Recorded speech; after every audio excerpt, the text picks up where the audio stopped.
In the UK, our neighbours often live too close to home. Come and speak to me. You're good. So it's no surprise 1 in 5 of us have been in an argument with next door. Coming up, a nightmare building project next door. The workmanship is absolutely horrendous. He's threatened to blow our house up. A fight over land. I told them both to get off my property and stay off my property. And a community under siege. She's brought all this on this village. And God. And I've always said that I would spend time in prison.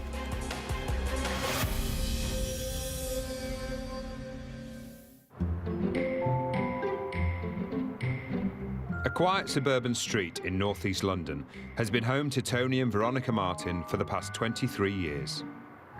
I was actually born in Woodford, so I've lived in Woodford all my life.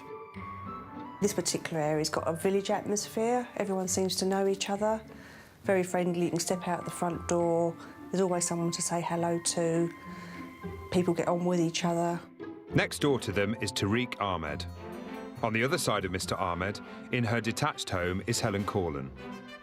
It is the only house like it in this road. It was a one-off, because this house was built on what should have been a road. For 4 blissful years, the Martins, the Ahmeds and the Corlins all got along well. When the Ahmeds first moved in, we were very friendly with them. We even helped them to cut back some of the bushes in the garden. We would have, if they was having a barbecue, more often than not, we would get barbecue food passed across the fence, which was very, very nice. So it was just everyday, day-to-day conversation. But neighbourly love between Mr. Ahmed and his neighbours was about to go out the window. I got an email saying that he wanted to dig within 3 metres of our property and said that the builder would be sending me some plans. The first thing Helen knew about Mr. Ahmed's plans was when he came banging at her front door holding a magazine. On the front of the magazine was a white double-fronted house, which he then told me he was going to proceed to make next door into.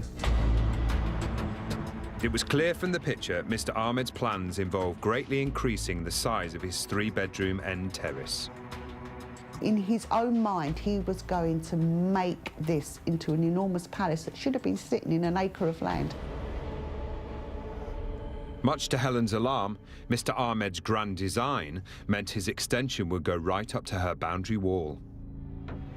And when the plans came through, I was told that this would be a 2-storey extension here, and I was asking how I was meant to get in and out of my front door and my back door without any danger. Concerned by his ambitious plans, Helen went to talk to her neighbour, Mr. Ahmed. I tried to explain to him that we had a right to light, and that the fact is that he would be blocking all our light out, and so he had would not be able to do it. Mr. Ahmed declined to tell his side of the story, but according to Helen, his response was far from neighbourly. Mr. Ahmed's reply is to start swearing and cursing and threatening. And that's when I said to him, do ourselves all a favour, we will do this the legal way, and then we won't have to talk to each other. Helen got in touch with the council. I explained that he would be taking my right of light. The council's response, though, was that in this case, right to light was a private matter. I realised that they were going to pass these plans. And it was a nightmare beginning to brew up inside of me. And from then on, Mr. Ahmed just literally pushed through everything. Within days, the building work had started. And it wasn't long before alarm bells were ringing for both of Mr. Ahmed's neighbours. When the building work started, it was shambolic. They weren't what I would class as builders. There was no health and safety, there was no high-vis jackets, no hard hats, chaotic.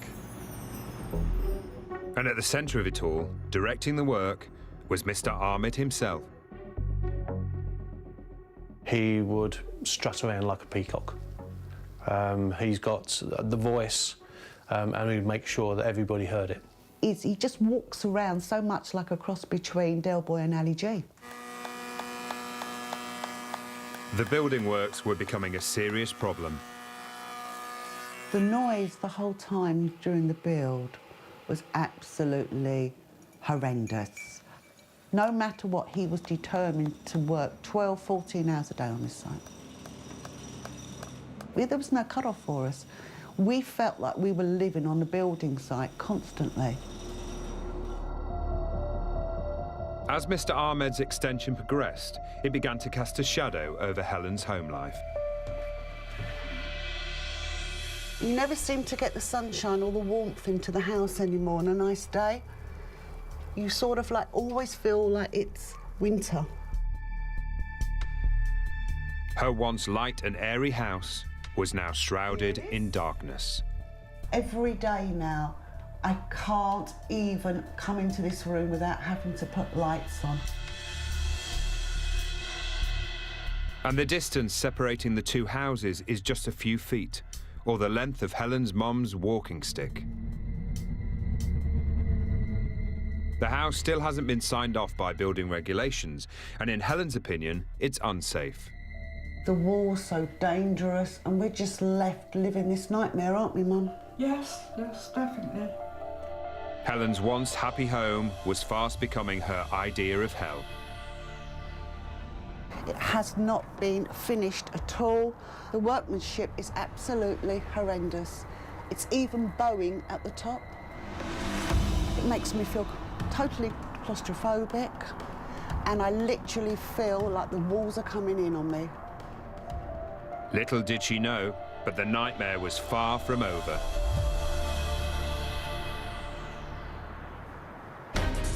Coming up, in Somerset, one woman manages to alienate a whole village. People would drive along here, mouthing evil bitch. And neighbours go to war over an unowned strip of land. And my gates were delivered back to me inside my garden.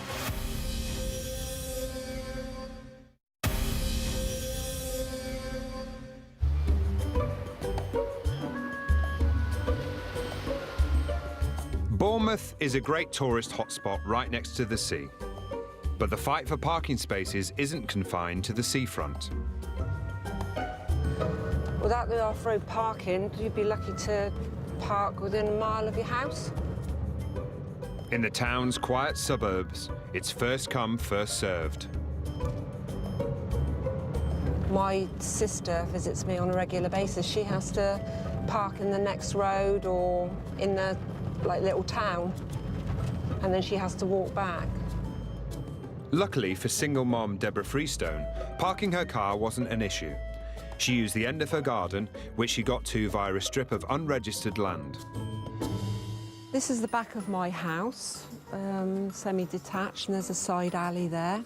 Leads out to a 60-foot length garden.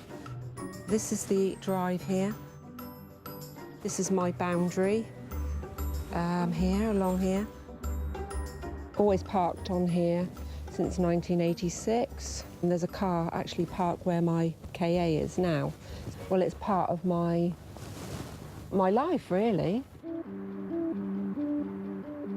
In 2011, Deborah made a decision that would have dire consequences for neighbourly relations. Unfortunately, my mum died, and I inherited a large sum of money. I decided to pay off the mortgage of the house, and I thought I wanted to tidy up the end of the garden. Having used the unregistered land with no issues for 28 years, she decided to try and claim it and have a driveway laid. There was never any objections throughout the 20-odd years I've lived here. It's a strip of land that goes nowhere, only into my garden, and no use to anyone at all. So she sent an application to the land registry. We thought we'd been looking after it, so we thought, yeah, it's obviously going to be ours. While she waited to get confirmation about the patch of land, a new family moved into the neighbourhood. When I heard of new neighbours moving in, I was delighted, and I thought I'd go and say hello and introduce myself. The new owner of the house next to the land was Mr. Charles Garignani. The family who moved in seemed very nice. 3 months after the arrival of her new neighbours, Deborah wanted to get started on her new driveway. But she received some unexpected news. And then I received a letter from the land registry. They refused my application. They said that through lack of evidence, I couldn't claim it. I was absolutely, well, devastated. A main reason for the rejection was because the land wasn't enclosed on Deborah's property. So she was advised to go ahead with the build in order to officially claim it as hers. The solicitors reassured me that it was just a legality to be able to obtain the land. Sure she was taking the right path, Deborah set her builders to work. So we thought if we cover it up, it'll be a lot nicer and a lot more neater. I really like these gates for the security of my home. They cost me £500, and I got a special sign to say that the drive was in constant use. All in all, it cost me about £4,000. Everything went well, and soon Deborah was enjoying her newly paved, gated driveway. But then, 3 months later, there was a knock at the door. It was Mr. Garignani, along with one of Deborah's other neighbours. They were stood there and said, "We have a letter for you. We suggest you read it." The content of the letter was basically saying that I erected these gates deliberately trying to impede their access to the land. It was demanding me to revert the drive back to its normal state of grass. And I thought, how ridiculous. Deborah made it clear to her neighbours what she thought of their demands. I put the letter back into the envelope and I threw it at Mr. Garignani and told them both to get off my property and stay off my property. She was just trying to stand her ground and stop them bullying her in a sense. Deborah was suddenly faced with a dilemma. Remove the £4,000 driveway that was next to Mr. Garignani's house, or risk the wrath of her neighbours. I wasn't going to tear up my lovely driveway. I'd had very good advice from my solicitors, and they reassured me that I was doing everything above board, and I didn't care whether the two neighbours had an issue. What Deborah didn't realise was that the turf war was just beginning. Withycombe in Somerset, like most rural villages, is a place where everybody knows each other's business. Bill Galloway's family has lived here for generations. It was a very busy village with people coming in from house to house. People were so closer together because it was nearly all family and friends. But over the years, the local population has dwindled. Nothing happens. You know, this is a busy day. We've seen a car. People generally quiet, keep themselves to themselves. Now eager newcomers are moving in from the town for a taste of the country life. Like Meg Sunningdale, who moved here 8 years ago with her husband after falling in love with the area. When we moved in here, we were really excited. We're in this lovely valley here, as you can see. Trees, woodland, this wonderful stream. It's just the perfect environment, it seems, for me. I didn't really know what to expect when I moved here because I have never lived in a small village before, but I did come in with a lot of enthusiasm. But this close-knit community is not immediately trusting of outsiders. You've got to be very careful what you say in a small place like this because you upset too many people. As soon as she moved in, Meg, a dedicated animal lover, was in seventh heaven. And this is my fruit cage, which has all been shared by ducks, and the ducks have been very safe from foxes here. I do feel that animals need a spokesperson. They don't have rights. This area I feed the pheasants because I try to keep them off the hill where they're shot. Meg seemed oblivious that farming communities have a very different attitude to animals. I've been described as a warrior for animals, and I'm proud of that, you know. Once she'd settled in, Meg decided she needed a way of introducing herself to the locals. I organised an event sort of fairly soon after we moved in, which wasn't incredibly well attended by the villagers, but I didn't take that personally. My dog show that I organised, this was advertising the open night in the RSPCA shop. She always had signs on her gate posts of there was always something going on. The villagers were beginning to get wind of Meg's obsession for protecting all creatures great and small, and she certainly made an impression. When I met Meg for the first time, I thought she was very interfering old lady. I was standing by my house and there was a gentleman from up the road who was walking his dogs in the field. It was pheasant breeding time and there were youngsters running around, and when I saw him doing it I thought, no, you know, he can't let his dog do that. A person walking around is bad enough, but a dog running around, ground nesting birds and chicks around. He was chasing the pheasants were flying up. So I couldn't help myself. I didn't think, I just shouted. He's held that pretty well against me ever since. You must not do this, you must do this. Look after animals. Gave you earache all the time. She was regarded, rightly or wrongly, as a bit of a nutter with regards to her animal sort of welfare thing, but I think she did used to take it to extremes. To come and live in a rural, small, farming village and then expect people to not do things in the country that they do, why would you want to go and live in the middle of it? Although Meg hadn't become close to her neighbours, she did make some new friends. In my life, I hadn't seen a badger, but I had badgers on my doorstep. I felt so privileged because it's not many people in this country ever see a live badger. The villagers didn't want to encourage badgers, some believing they could spread tuberculosis in cattle, but Meg ignored them, determined to feed her badgers. Sandwiches, peanuts, dried fruit. Her decision didn't go down well with the locals. I was told by one of my neighbours that she had to put a fence up because the badgers were spoiling her garden, and she said it very accusingly. But Meg didn't stop there. Her next move would create an uproar that would divide the village. I don't believe she realised really what the repercussions could be.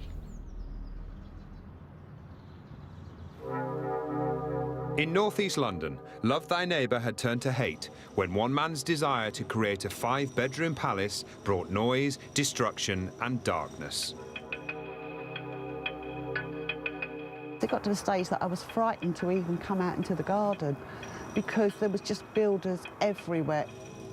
But for Helen Corlin, living next door to nightmare neighbour Mr. Ahmed was about to get a whole lot worse. It was early spring. They took out the back supporting wall. They left the upstairs walls and they took out the back of the ground floor, the back wall and the side wall. Helen feared the house next door was unstable and could fall down. We could have lost our house and we could have lost our lives because our windows are on that side of the house.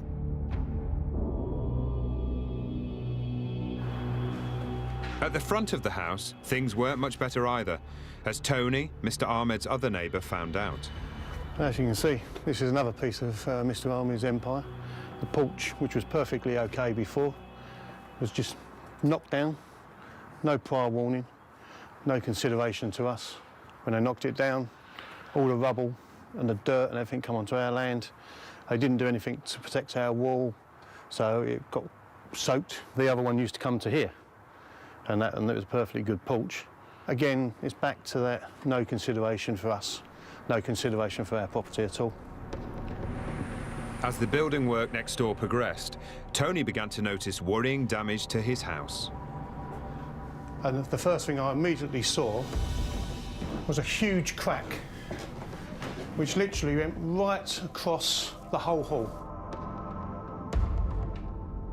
It just looked like it went on forever. So I come into my daughter's room, and the crack went right along the top and all the way down the window. I was absolutely furious. I went running down the stairs to Mr. Ahmed and his builders, who were outside talking to my wife, and called them all in. And I called them in here, and literally, as soon as Veronica saw this, she screamed because she thought the whole house was going to fall down. They just went, oh. And I said, well, you've got to be, what have you done? Just said, well, we'll fix it.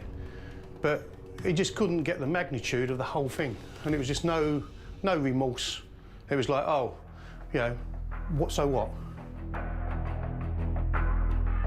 And it seemed Mr. Ahmed also had some help with building techniques from an unusual source. The work was being carried out by Mr. Ahmed and his mates using self-help YouTube videos. Well, that's pathetic. It's as simple as that. That's the first I've heard that he used self-help videos to build a house. No, I knew he went onto the internet. He told me he'd searched on the internet. I find it absolutely astonishing that well, I'm gobsmacked at that. Both sets of neighbours were convinced the building work was unsatisfactory and risked their own safety. They got a representative down who then saw that the site was unsafe, and they called in the health and safety executive, who then come and shut the site. Still to come, Mr. Ahmed sees red over his neighbours' complaints. He's threatened to blow our house up. He's threatened to put bricks through our window. And in Bournemouth, Deborah Freestone is fighting back. Police said if I continued behaving in this way, I would be arrested.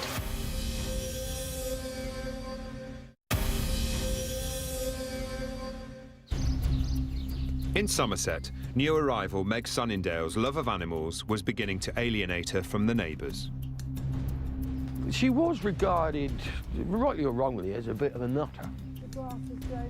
She had begun feeding badgers in her garden, and this obsession with wildlife was dividing opinion in the village. I think badgers were a greater priority to me than being part of the community. But government policy was that drastic action needed to be taken to lower the size of the badger population in the UK. It was believed they were helping to spread tuberculosis in cattle. And despite fierce debate on the subject, in 2012 farmers in the Somerset area became part of a pilot scheme and were issued with licences to carry out a badger cull within a mile of Meg's back door. When we heard that there was going to be a badger cull, we just didn't believe it. We couldn't believe that human beings would be prepared to do that. I appreciate that there is a problem with badgers. I don't necessarily agree that, I say, killing a load of them is going to make a difference to their problem. But that's what they powers to be decided. And Meg wanted to make an issue about it, which she definitely made an issue. By now, Meg was a woman on a mission, with all thoughts of neighbourly relations out the window. She communicated with badger protection groups and was shocked to discover that one of her neighbours was allegedly taking part in the badger cull. I just couldn't believe that he would be part of a badger cull. And my natural instinct was to name and shame this person. With that information, Meg's next act would have serious consequences. People who are shooting badgers didn't want anybody to know, obviously, and I don't think that's right. I think they should be prepared to tell people. She went ahead and wrote the name of the alleged shooter on her poster and stuck it on her gate for all the locals to see. Meg's outed neighbour, who can't be named, declined to tell his side of the story. I don't know what I was thinking at the time. I just did it. Militant Meg was unstoppable. She decided to put up more posters revealing the local man's identity in the centre of the village, creating a huge rift with the majority of neighbours. Couldn't believe that someone would be that, I don't know, stupid to actually do that. It was unbelievable. Meg's crusade had caught the attention of the press. A national newspaper sent a photographer to the village to snap Meg holding the poster. The image sparked fury against her neighbour, whose personal details were now exposed. I know that he was getting abusive phone calls, emails. They had all his contact details. It was like non-stop. He was frightened for his family, all because Meg had put posters up. I didn't feel bad about the phone calls they were receiving. I thought, well, that's a bit more ammunition. I can't remember being remorseful. The abusive phone calls from protesters continued to flood into the alleged shooter, and soon it became too much. I mean, he was that frightened for his family, his wife and children, that he moved them out of the village. Tensions were now increasing in the village, and neighbours made their feelings towards Meg clear. She was now ostracised from the community. People would drive along here, mouthing evil bitch. But Meg's next dramatic move would have the village under siege. Back in London, the dispute over Mr. Ahmed's extension had eased, as the site shut down for safety reasons. We could have lost our house and we could have lost our lives because our windows are on that side of the house. Peace returned to the street for the next 3 months. Mr. Ahmed was instructed that if he wanted to finish off his extension, he would need a structural engineer. His neighbours were still living next to the nightmare, but at least they could take comfort a professional was now in charge. But more trouble soon came knocking at their door. I was not given any promises that we will look after your property or we will put protection up. There wasn't anything. And I was told not to let him put scaffolding up on my property. When Helen refused, relations with Mr. Ahmed hit a new low. Mr. Ahmed has threatened me to a degree that he has told me I should watch my back. And it wasn't aimed just at Helen. He's threatened to blow our house up. He's threatened to put bricks through our window. However, Mr. Ahmed claims they were nothing more than empty threats. I've been very ill this year and I've literally had to pull myself up and start fighting again. Despite his intimidation, Helen refused to give up. We did a right to light survey, which was paid for by my insurance company and their legal team. And we took it to the court, and from our local court, it was sent straight up to the High Court. After 2.5 years of misery, she finally had some resolution. And he gave me an out-of-court settlement of £30,000 in damages and £7,500 in legal costs. Tony and Veronica, though, have received no compensation. Mr. Ahmed has promised he will repair their party wall, but the Martins continue to despair at unfinished building work next door. 3 years on, we're still living through it all the time, and we don't really know if there's going to be more damage to our house in future years. There is no completion date for now.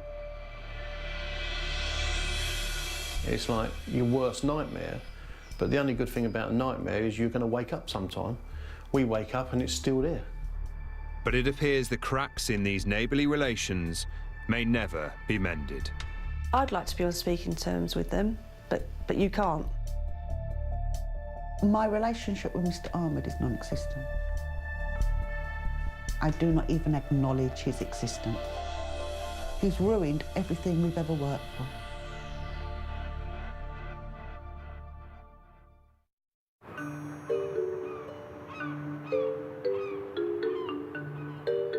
In Bournemouth, Deborah Freestone had built a new driveway on an unregistered 20-foot patch of land. It's a strip of land that goes nowhere, only into my garden, and no use to anyone at all. But her neighbours, including Mr Garignani, objected. I threw it at Mr Garignani and told them both to get off my property and stay off my property.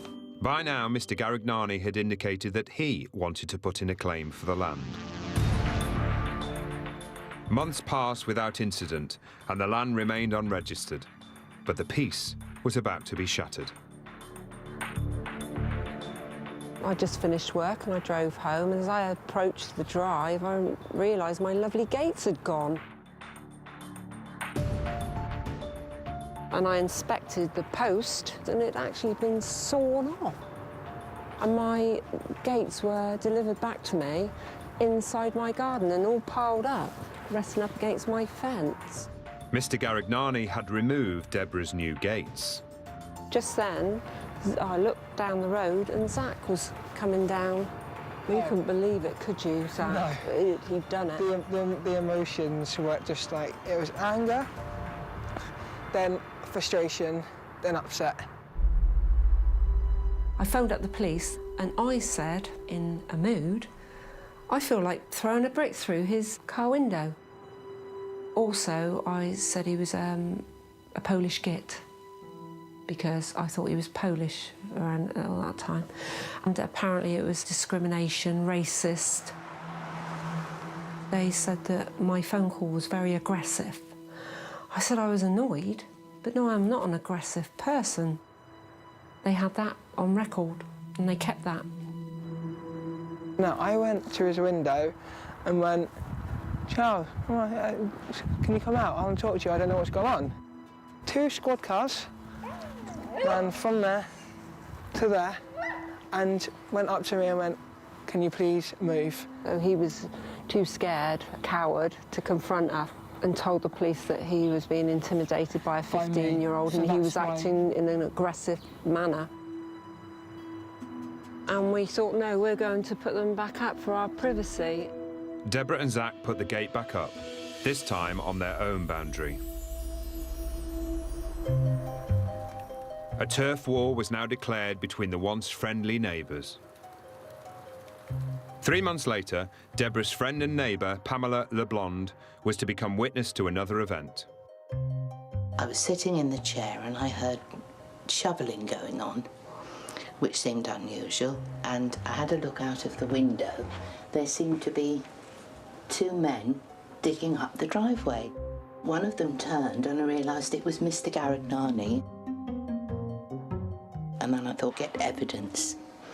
So I ran and asked one of my lodgers if I could borrow his camera. Managed to get the camera into the little gap by lifting this without being seen, and took footage of the whole thing. Mr Garignani and another man were digging up the driveway Deborah had built on the land. I arrived later on and I just came around the corner and I just like, wow, I saw all the rubble and all the mess and I was just heartbroken. The paving slabs had been dug up and stacked like playing cards up against the gates.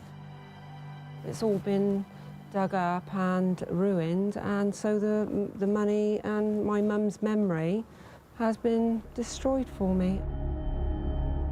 Mr Garignani was sending a clear message to his neighbour. Mr Garignani parked his BMW on the driveway. He didn't need to do that because he had a forecourt and he had his own garage. He just did it to annoy me. But in return, Deborah took the law into her own hands, a move which was to have serious repercussions, making her look like the nightmare neighbour. One day I put a big notice up in my car with a big arrow pointing to his house, saying, look what Mr Garignani has done. I reversed my car so everyone could see.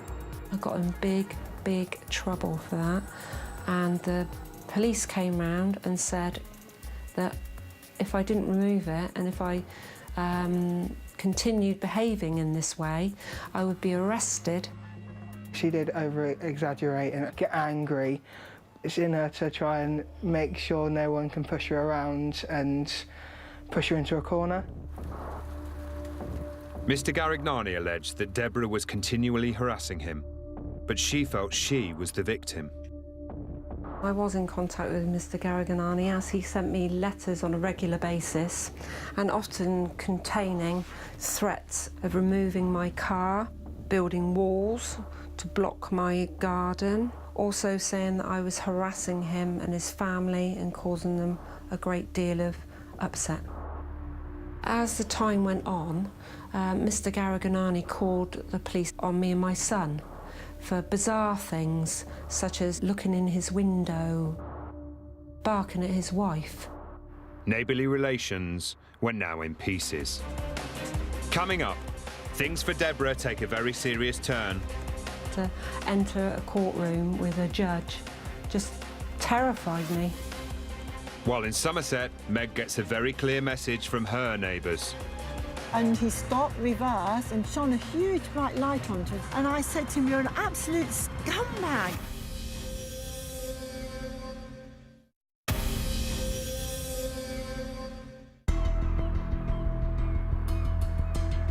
Back in Bournemouth, Deborah Freestone was in battle with her neighbour over a patch of land.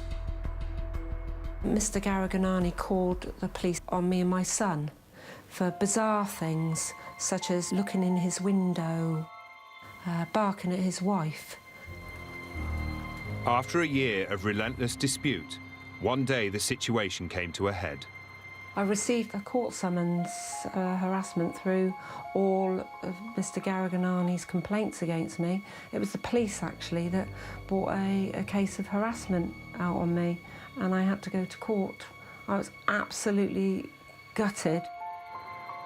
The day I went to court was very nerve-wracking. To enter a courtroom with a judge just terrified me. There was no evidence brought from the police or Mr. Garignani, and the case was dropped. Deborah was free to go, but that wasn't the end of it. The judge gave me a restraining order for a year not to contact Mr. Garignani in any way. It says not to enter his property, not to look into his window whilst walking past his property, contacting him directly or via a friend, only through solicitors. Basically not to talk to him. Although she felt she'd done nothing wrong, Deborah accepted the court order. By accepting the restraining order, I felt like I was saying that I was guilty of doing things. It just felt wrong, really, that I was doing it, but it did clear the case and wipe the slate clean, as it were. When asked, Mr. Garignani declined to comment on the events that led to the restraining order. Deborah may have accepted the court's decision, but she isn't giving up her fight to claim the land. The events over the past 2 years have been unnecessary. Hopefully, in the future, the drive can be reconstructed and I can eventually claim the land and put it add it to my deeds. This could be one turf war that's not laid to rest just yet.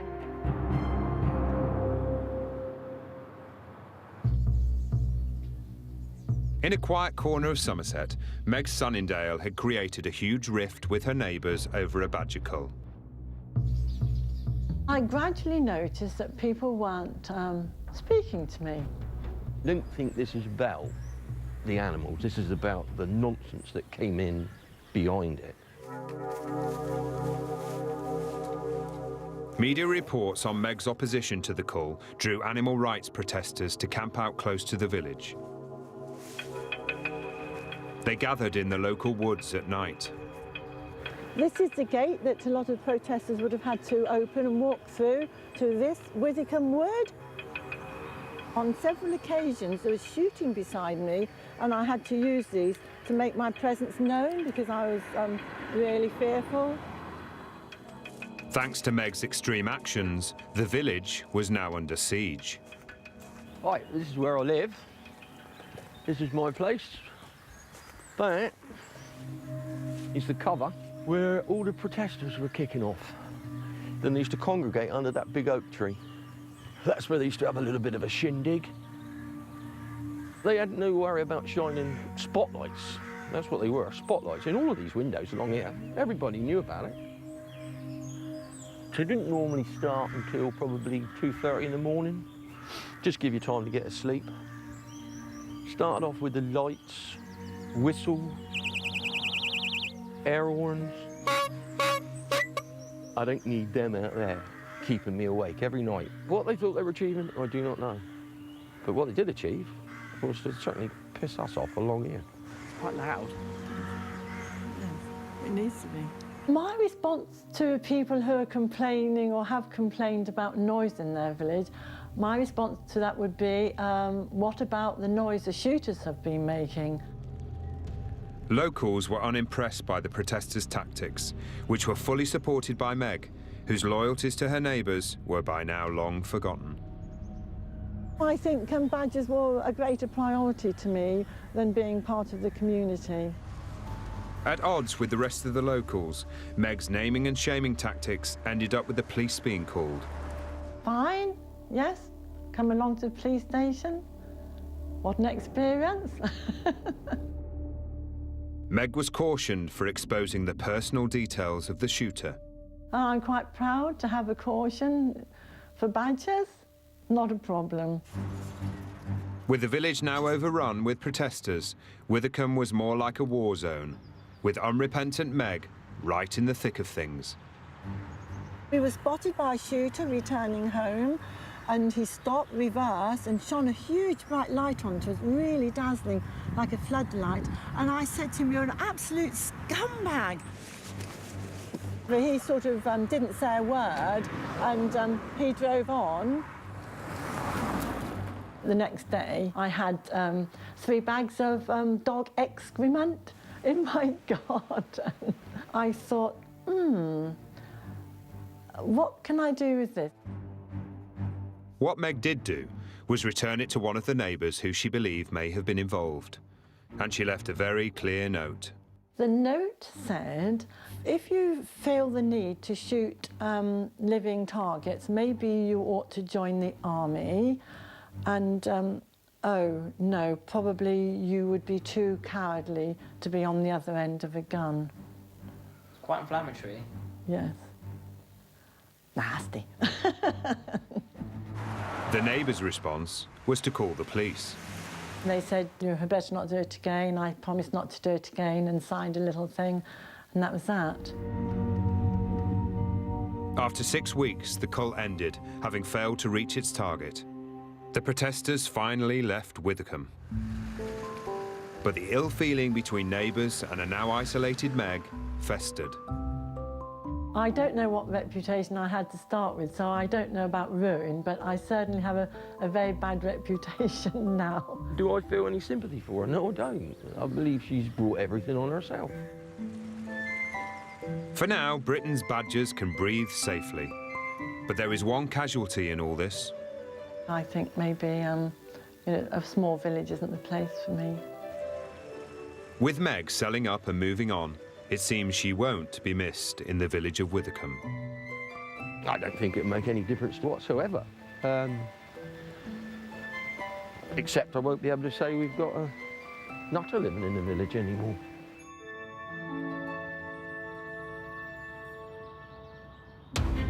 Next time, blood is spilt in Barnsley.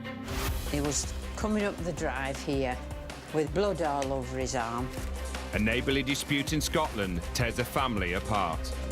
It became too much for the marriage in the end. I think this would have broken any family.